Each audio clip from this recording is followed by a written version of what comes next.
आज फिर से एक नए वीडियो की शुरुआत करते हैं। तो उम्मीद करते हैं कि पिछले क्लास में आप अच्छे ढंग से फिजिक्स को देखे होंगे, पढ़े होंगे और हमने पिछला थ्योरी में क्या क्या सीखा उसको थोड़ा सा हम लोग 2 मिनट में रिकवर करते हैं। सबसे पहला बात ही कूलाम के नियम सीखा। कूलाम के नियम के हिसाब से फॉर्मूला ज्ञात हुआ था F बराबर 1/4 pi epsilon not Q1 into Q2 बटा R स्क्वायर, जहाँ इसमें K को पैरावैद्युतांक कहा जाता है और K बराबर 1/4 पाई एप्सिलॉन नॉट होता था। याद है? अच्छा, K का मान 9 गुणे 10 के पावर 9 न्यूटन मीटर स्क्वायर प्रति कूलाम स्क्वायर होता है। और उसके बाद इसमें एप्सिलॉन नॉट था और एप्सिलॉन नॉट को पैरावैद्युता या विद्युतशीलता कहा जाता था। और याद रखिएगा, विद्युतशीलता का मात्रक जो होगा कूलाम प्रति न्यूटन मीटर स्क्वायर होगा या फैराडे पर मीटर होगा। ऐसे बहुत सारी बातें कल पढ़ चुके हैं। तो आज हम नए टॉपिक की तरफ चलते हैं और यदि आप वीडियो को, इस क्लास को अच्छे ढंग से समझना चाहते हैं तो आप जा करके पीछे वाले वीडियो को देखिए और देखने के बाद आपको समझ में आ जाएगा। तो चलते हैं। सबसे पहले हम लोग आज ये बात को टॉपिक समझते हैं कि एक आता है आपका एक कूलाम। एक कूलाम की परिभाषा, एक कूलाम की परिभाषा, ये पहले आप समझिएगा, देखिएगा, समझिएगा। एक कूलाम की परिभाषा पूछता है, एक एम्पियर की परिभाषा पूछता है, तो ऐसे स्थिति में हम लोग डिफिनेशन इसको कैसे दे सकते हैं। तो उम्मीद करते हैं कि आप इस चीज को अच्छे तरीके से समझिए। जैसे किसी भी चालक पदार्थ में 1 एम्पियर की धारा 1 सेकेंड तक प्रवाहित होती है तो उसे एक कूलाम आवेश कहा जाता है। कि समझिएगा, लिख लीजिए। देखिए, बहुत सारे ऐसी चीजें जो बोर्ड पर लिखना मुश्किल है तो हम आपको लैंग्वेज में जरूर बोल देंगे और लैंग्वेज में बोलने के बाद ध्यान से उसको आप कॉपी में लिखने का प्रयास कीजिएगा। तो एक कूलाम आवेश की परिभाषा क्या हुआ कि किसी भी चालक पदार्थ में 1 एम्पियर की धारा 1 सेकेंड तक प्रवाहित होता है तो उसे एक कूलाम आवेश कहा जाता है। उसके बाद ये डिफरेंशियल विद्युत धारा के फार्मूला के हिसाब से दिया जा सकता है। ये समझिए, I बराबर क्या होता है? तो I बराबर होता है Q/T। तो Q/T होता है तो आवेश का मात्रक कूलाम और इसका मात्रक जो होगा वो सेकेंड, कूलाम प्रति सेकेंड। तो हमको निकालना किसका है? हमको निकालना इसमें है Q का। तो Q बराबर क्या हो गया? I into T। तो Q बराबर जो होगा ये एम्पियर हो गया, I हो गया सेकेंड, इसका मात्रक कूलाम होता है, ये एम्पियर इंटू सेकेंड। अब एक लगाएंगे इसमें तो एक इसमें भी लगाएंगे और एक इसमें भी लगाएंगे। ये हो गया आपका फार्मूला एक कूलाम का। एक कूलाम बराबर होगा 1 एम्पियर इंटू 1 सेकेंड। इसीलिए इसके हिसाब से हम लोग डिफिनेशन करेंगे। इंटू मतलब तक आप इसको इस्तेमाल कर सकते हैं। जैसे किसी भी चालक पदार्थ में 1 एम्पियर की धारा 1 सेकेंड तक प्रवाहित होता है तो उसे एक कूलाम आवेश कहा जाता है। तो ये उम्मीद करते हैं कि आप समझ गए होंगे एक कूलाम आवेश का डिफिनेशन। उसके बाद हम लोग एक कूलाम आवेश का डिफिनेशन कूलाम के नियम के हिसाब से हम लोग समझने का प्रयास करेंगे। कूलाम के नियम के हिसाब से कैसे होगा इसका डिफिनेशन। ये तो हुआ आपका विद्युत धारा के हिसाब से डिफिनेशन। इसको नॉर्मल डिफिनेशन इस तरीका से दिया जा सकता है कि एक कूलाम आवेश की परिभाषा को लिखे। तो एक कूलाम आवेश की परिभाषा को लिखे, इसका मतलब आप सिंपल डिफिनेशन दीजिए। किसी भी चालक तार में 1 एम्पियर की धारा 1 सेकंड तक प्रवाहित होता है तब उसे एक कूलाम आवेश कहा जाता है। दूसरा प्रश्न आता है कि एक कूलाम आवेश की परिभाषा कूलाम के नियम के अनुसार दीजिए या एक कूलाम आवेश की परिभाषा कूलाम के व्यंजक के आधार पर दीजिए, यानी फार्मूला के आधार पर दीजिए। तो ज्ञात होगा आपको कि एक आपका कूलाम बल का फार्मूला Fe बराबर K into Q1 into Q2 बटा R स्क्वायर, जहां K का जो मान था 9 गुने 10 के पावर 9 होता है। इसके बाद यहाँ पर C गुने C बटा मीटर स्क्वायर ऐसे लिख सकते हैं। तो इसका मतलब यहाँ पर हम आपको ये बता दें, यहाँ पर आपको एक कूलाम आवेश की परिभाषा पूछा है। इसका मतलब यहाँ पर आपको समझना होगा कि फार्मूला में, देखिए ध्यान से, फार्मूला में क्या करते हैं कि F बराबर 9 गुने 10 के पावर 9 न्यूटन, उसके बाद Q1 बराबर Q2 बराबर 1 कूलाम ले लिए और R बराबर 1 मीटर ले लिए। इतना आप समझिएगा ध्यान से ये चीज को।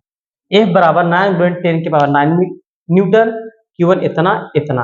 कैसे होगा समझिएगा, जब दो आवेश यानी कि जब दो आवेश और दोनों आवेश को इकाई आवेश माना जाता है, एक कूलाम माना जाता है, इसका मतलब कि दो आवेश को एक एक कूलाम मान लिया जाए तो इसके और दोनों आवेशों के बीच की दूरी यदि 1 मीटर हो, यानी कि दो एकांक आवेश के बीच की दूरी यदि 1 मीटर हो और उस पर लगने वाला जो बल होगा वो यदि 9 × 10⁹ न्यूटन होगा, तब उसे एक कूलाम आवेश कहा जाता है। ये भी आप समझिएगा एक कूलाम आवेश का डेफिनेशन, कि जब दो आवेश और दोनों आवेश का परिमाण 1 कूलाम हो और दोनों आवेश के बीच की दूरी 1 मीटर हो और उस पर लगने वाला बल 9 × 10⁹ न्यूटन हो, तब उसे एक कूलाम आवेश कहा जाता है। इस तरीका से आप लिख सकते हैं। इसीलिए यदि F बराबर इतना न्यूटन हो, Q1 Q2 इतना 1 कूलाम हो, R बराबर 1 मीटर हो, तब उसे एक कूलाम आवेश कहा जाता है। इसका मतलब यदि आप यहाँ पर एक कूलाम आवेश का मान रखते हैं, निकालते हैं, देखिए फार्मूला के हिसाब से Fe यहाँ पर 1 न्यूटन होगा, इसका मतलब यहाँ पर हो जाएगा 1 न्यूटन बराबर 9 × 10⁹ उसके बाद यहाँ पर जो आप रखिएगा, यहाँ पर 1 कूलाम × 1 कूलाम और यहाँ पर 1 मीटर स्क्वायर। इस तरीका से रखने के बाद आपका एक कूलाम आवेश की परिभाषा ज्ञात होती है। तो इस बहुत कम प्रोसेस में पूछा जाता है, आपको खाली इतना याद रखना है कि एक कूलाम आवेश की परिभाषा सिंपल भाषा में जो होता है, किसी भी चालक पदार्थ में 1 एम्पीयर की धारा 1 सेकंड तक प्रवाहित होती है, उससे एक कूलाम आवेश कहा जाता है। और एक कूलाम आवेश बराबर होता है 1C बराबर 1A × 1 सेकेंड, यानी एक कूलाम बराबर 1 एम्पीयर गुने 1 सेकेंड। ये हुआ आपका कूलाम के नियम के हिसाब से डिफिनेशन। इसको इस तरीका से दे सकते, देखिए फिजिक्स में डिफिनेशन नहीं होता, मतलब होता है, उसको मतलब समझा दीजिए, ज्यादातर नंबर आपका अच्छा मिल जाता है। और चीजों को समझिएगा ढंग से, यानी कि आवेश 1 एम्पीयर का और 1 एम्पीयर का डिफिनेशन कैसे देंगे। ये तो हो गया एक आवेश 1 कूलाम का।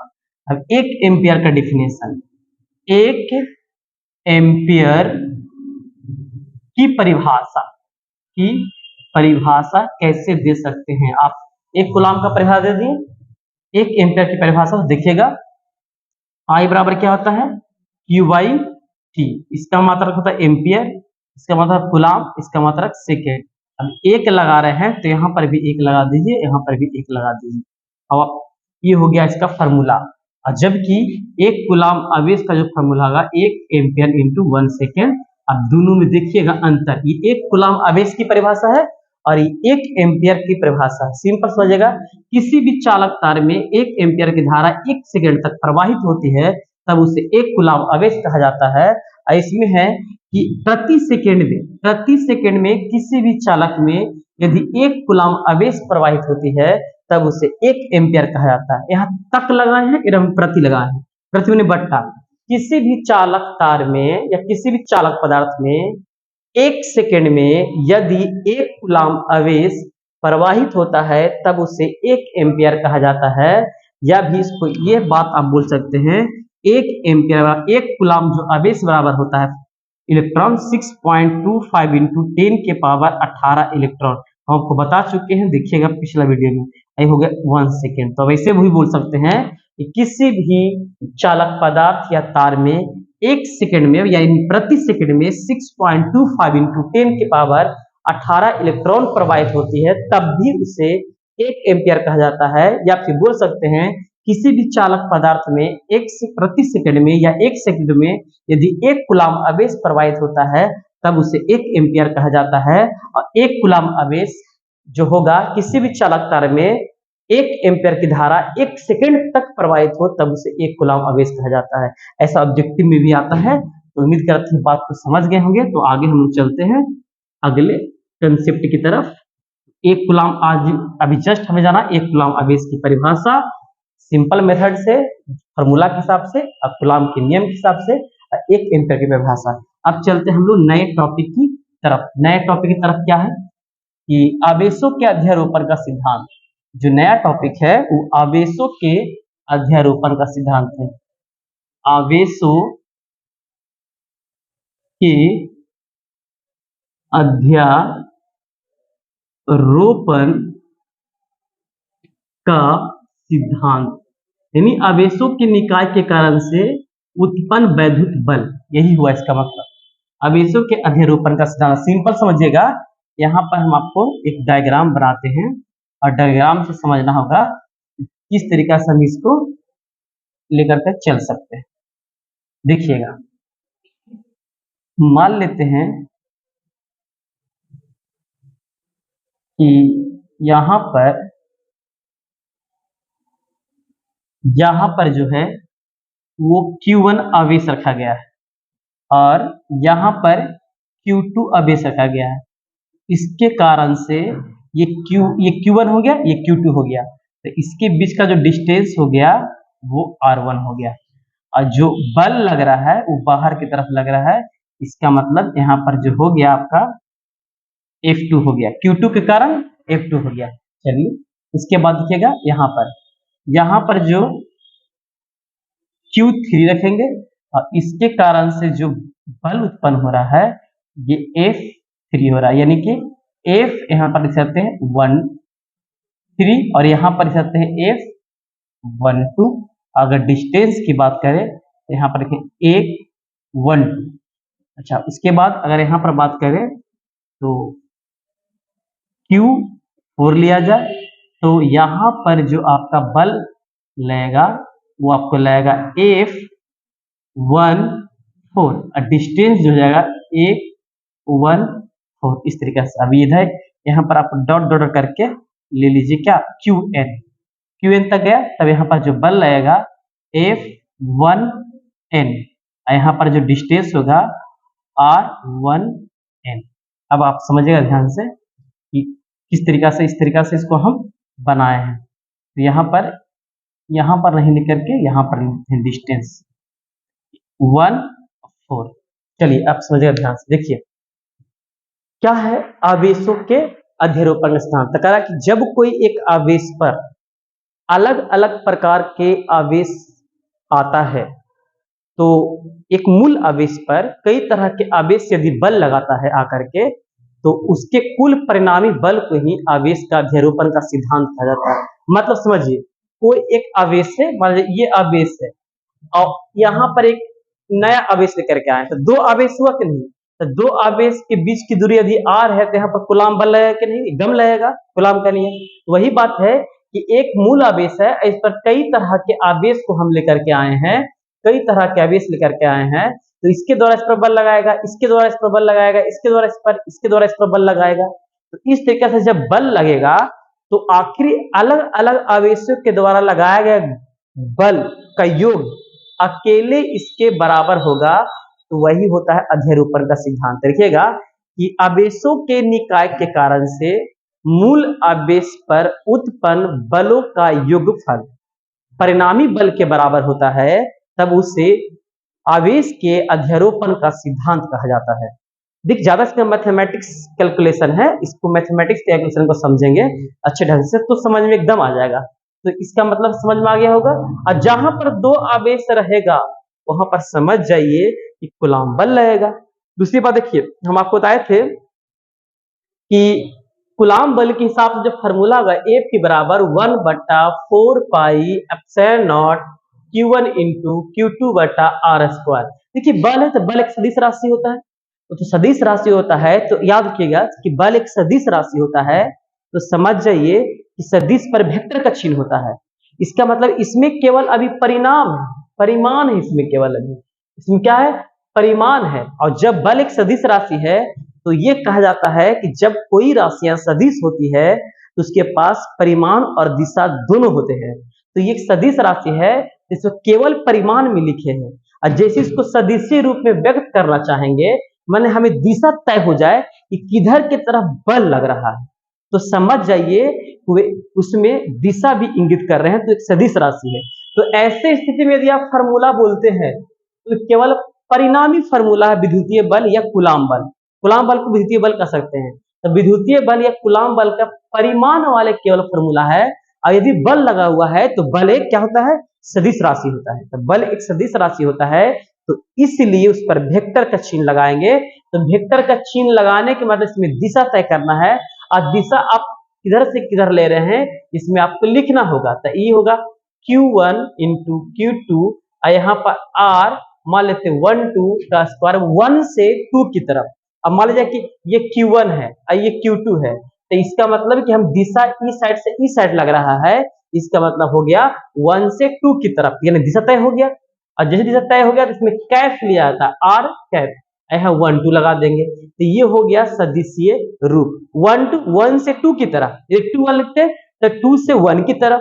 इसका मतलब कि किस रूप में है, तो इसके साथ दिशा के साथ साथ इस दिशा के साथ परिमाण भी है। इसका मतलब यह एक सदिश राशि है, इसीलिए सदिश राशि रहते भर में दिशा और परिमाण दोनों होगा। याद रखिएगा कि विद्युतीय बल या कूलाम बल के हिसाब से केवल परिणामी बल जो होगा, यानी जिसमें परिमाण केवल होगा, वो परिमाण में होगा आपका 1 F बराबर 1/4 pi epsilon not Q1 into Q2 बटा R स्क्वायर। क्लियर। और जब इसको सदिश के रूप में व्यक्त कीजिएगा, तो सदिश के रूप में व्यक्त करने के बाद वेक्टर का चिन्ह लगाइए और आप दिशा तय कीजिए। यदि 1 से 2 की तरफ लगा रहे हैं तो डिस्टेंस यहाँ पर एक सदिश राशि बन जाती है। तब ऐसे स्थिति में इस पर भी हम लोग वेक्टर का चिन्ह लगा देते हैं। और वेक्टर का चिन्ह लगाने के बाद इसका मतलब दिशा तय कर दिया, यहाँ पर आर कैप ले ली, और आर कैप लेने के बाद ये हो गया क्लियर आपका कि सदिशीय रूप व्यक्त ऐसे होता है। तो पूछा जाता है सवाल कि कूलाम बल का सदिशीय रूप व्यक्त करें, तो याद रखिए 1 2 नहीं भी रह सकता है, लेकिन याद रखिएगा आर स्क्वायर, इसके माथा पर वेक्टर, यहाँ पर आर कैप Q1 और Q2 होगा। 1 2 रहेगा या नहीं भी रहेगा, इसको हटा भी दिया जाएगा तो भी इस सदिश रूप में व्यक्त है, या 2 1 दीजिए तो भी सदिश रूप में व्यक्त है। यानी सदिश रूप में व्यक्त के लिए कैप होना जरूरी है, और जो स्क्वायर लिए हैं उस पर वेक्टर का चिन्ह होना जरूरी है। तो वही अध्यारोपण के सिद्धांत में यही आपको हम बताना चाह रहे हैं, आप समझिएगा ढंग से और वीडियो को अच्छे पूरे तरीके से देखिए तब समझ में आएगा। अब देखिए मान लेते बीच में कोई Q1 आवेश है, तो ये हुआ मूल आवेश, इस पर अलग अलग प्रकार के आवेश इस पर लगाया जा रहा है।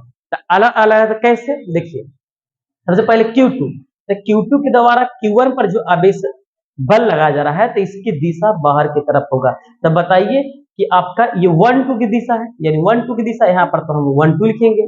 उसके बाद आपका Q3, तो Q3 से जो लगाया जा रहा है तो 1 3, तो यहाँ पर भी जो डिस्टेंस होगा यहाँ पर 1 3 होगा। अच्छा Q4 के लगाया जा रहा है 1 पर, तो 1 4 होगा। इस तरीका से n तक जाएगा तो 1 n होगा।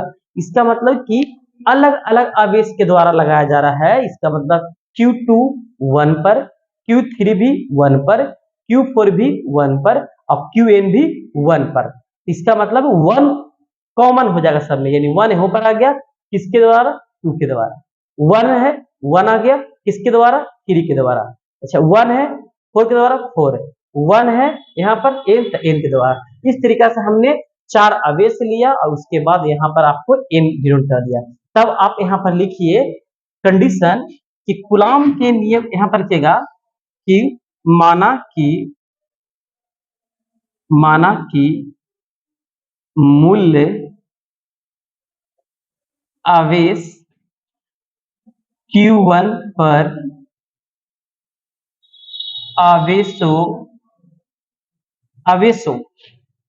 का निकाय उपस्थित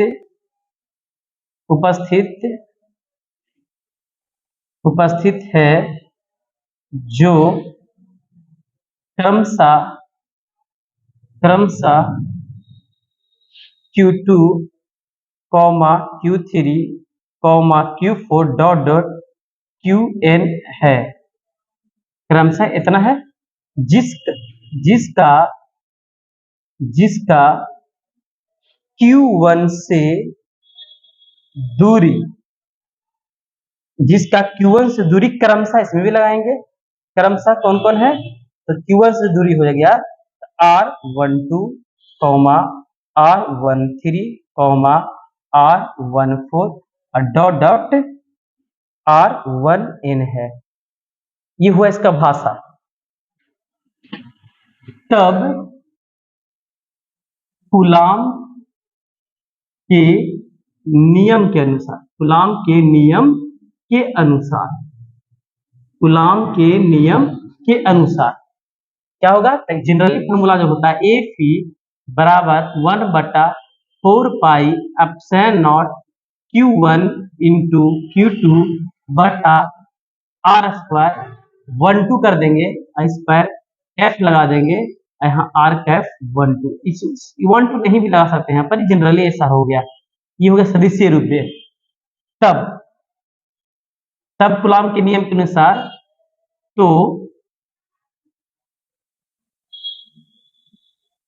तो यहाँ पर फिगर सी, जो फिगर में दिखाई दे रहा है, फिगर से क्या होगा? F12 बराबर होगा 1/4 पाई एप्सिलॉन नॉट और Q1 तो कॉमा होगा सब में, यहाँ पर Q2 हो जाएगा अब बटा R12 स्क्वायर कैप दे दी, यहाँ पर भी R12 हो जाएगा। समीकरण फर्स्ट। उसके बाद यहाँ पर चलेंगे F13 तो 1/4 पाई एप्सिलॉन नॉट Q1, यहाँ पर Q3, यहाँ पर हो जाएगा R13 वेक्टर का चिन्ह स्क्वायर R13 कैप। समीकरण सेकेंड। अब आ जाएगा F14 1/4 पाई एप्सिलॉन नॉट। देखिए 1 सब में कॉमन है, जो लगा रहा हूँ कूलाम के नियम के हिसाब से आ रहा है। तो यहाँ पर आप देखिएगा ध्यान से फिगर में Q1 है सब में कॉमन, Q2 के द्वारा Q1 Q2 डिस्टेंस कितना है 1 2, डिस्टेंस कितना है 1 3, डिस्टेंस कितना है 1 4, तो उसी के हिसाब से लगा रहे थे। यहाँ पर हो जाएगा Q1 और Q4 बटा R14 वेक्टर स्क्वायर, यहाँ पर क्या हो जाएगा R14 कैप। समीकरण 4। अब यहाँ पर लिखेंगे क्या? अब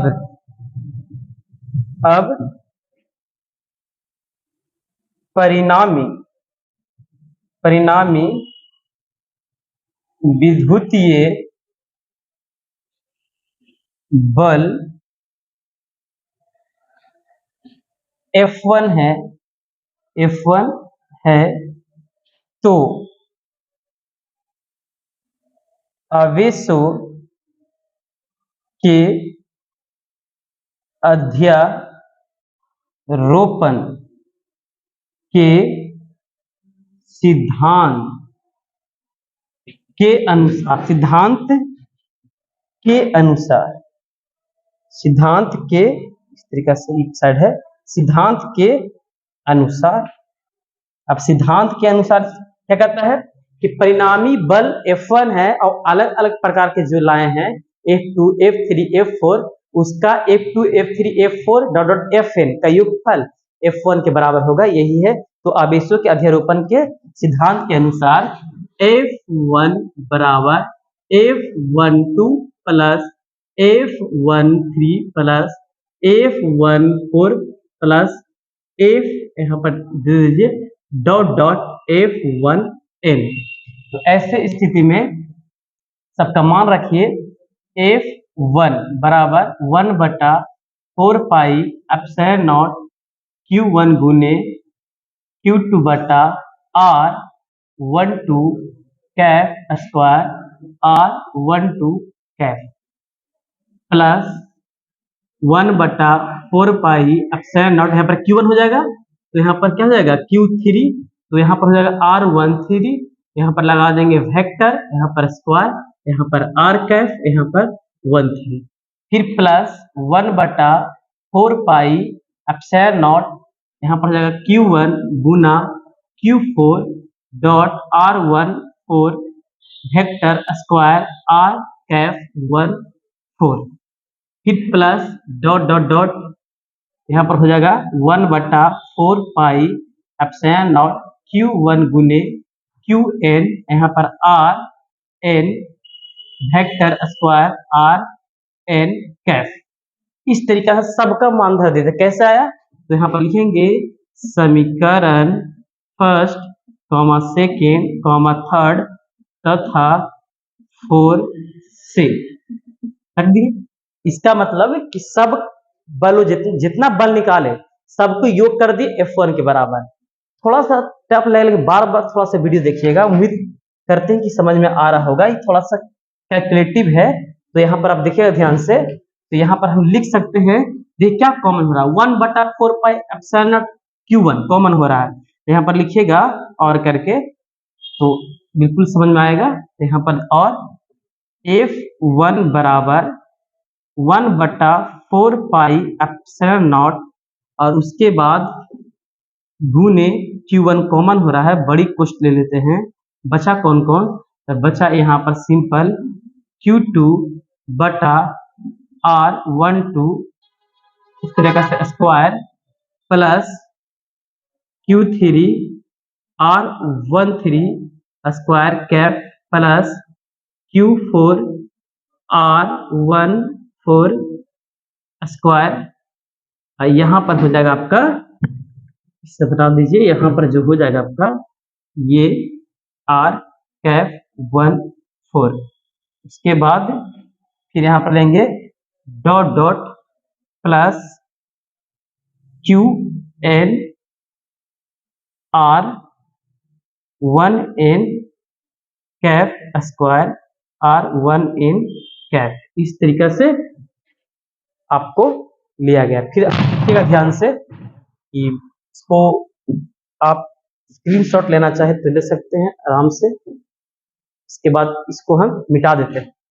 देखिएगा मेन आपका यहाँ से आया, ये चीज को फिर से हम यहाँ पर लिख देते हैं ताकि अच्छे ढंग से समझ में आ जाए। देखिए ध्यान से,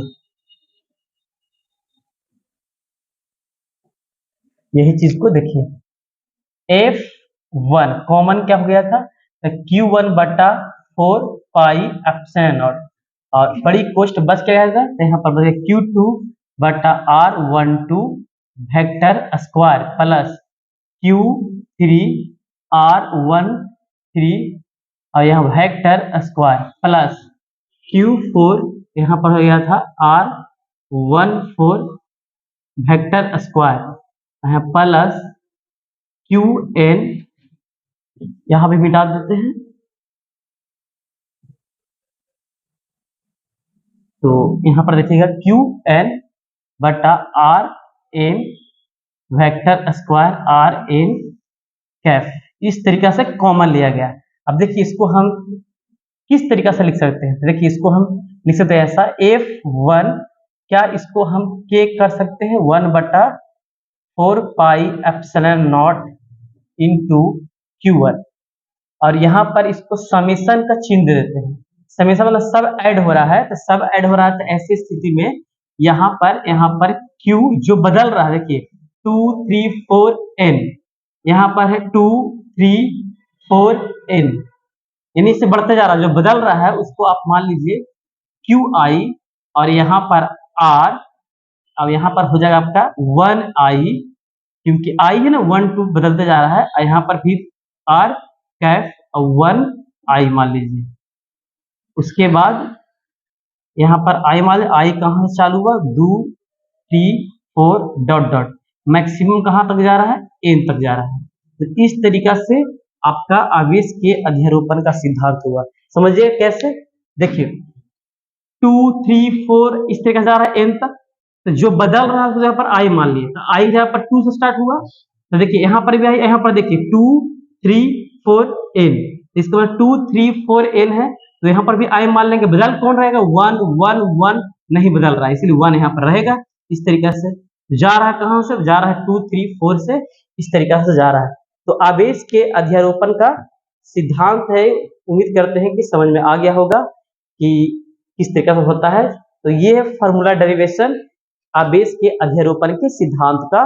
सिंपल है कि कोई मूल आवेश पर अलग अलग प्रकार के बल कार्य करता है, तो परिणामी बल अलग अलग के बलों के योगफल के बराबर होता है, और वही कूलॉम के नियम के अनुसार बल का मान रखते हैं, और रखने के बाद ये फार्मूला निकालते हैं। यानी कि सीधे आप इसको ऐसे लिख सकते हैं एक रूप में, और F1 बराबर 1/4 पाई एप्सिलॉन नॉट को K बोल दीजिए, और यहाँ पर Q1, और यहाँ पर समेशन लगा दीजिए, और यहाँ पर I बराबर 2, 3, 4, और उसके बाद यहाँ पर आप QI लगा दीजिए, यहाँ पर 1I R कैफ, और यहाँ पर भी हो जाएगा 1I। इस तरीका से इसको भी इस तरीका से भी लिख सकते हैं, दो तरीका से। तो उम्मीद करते हैं कि बात समझ में आ गया होगा।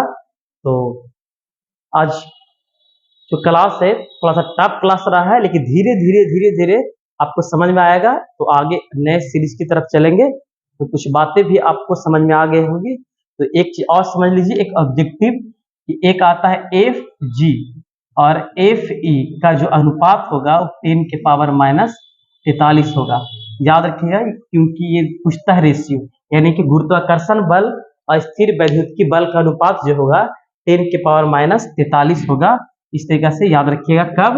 जब दो इलेक्ट्रॉन के बीच बल लगाया, तब दो इलेक्ट्रॉन के लिए कितना, 2 इलेक्ट्रॉन के लिए। तो इसका डिटेल्स हम लोग करेंगे अगले वीडियो में जरूर ये बात पर। तो आज हमने क्या सीखा? तो आज हमने एक कूलम्ब आवेश की परिभाषा दो तरीके से और एक एम्पियर की परिभाषा भी सीखा। उसके बाद उसका फार्मूला भी समझ में आया, कैसे एक एम्पियर का फार्मूला होगा, एक कूलम्ब आवेश का फार्मूला होगा। उसके बाद बलों के अध्यारोपण का सिद्धांत। इस तरीके से सीरीज चलते जाएगा और जल्दी ही पहला चैप्टर खत्म हो जाएगा, क्योंकि पहला चैप्टर जो है बहुत इंपॉर्टेंट है, सेकंड इसी पर आधारित है, थर्ड फोर्थ इस तरीके से बिल्कुल आसान होगा। अगर नहीं समझ में आ रहा है इसको बार बार देखिएगा, और कुछ भी दिक्कत हो तो कमेंट कीजिएगा, हम जरूर आपको सहायता करेंगे। तो मिलते हैं नेक्स्ट वीडियो में, तब तक आप चैनल को सब्सक्राइब कर दें और शेयर करें। थैंक यू, धन्यवाद, जय हिंद।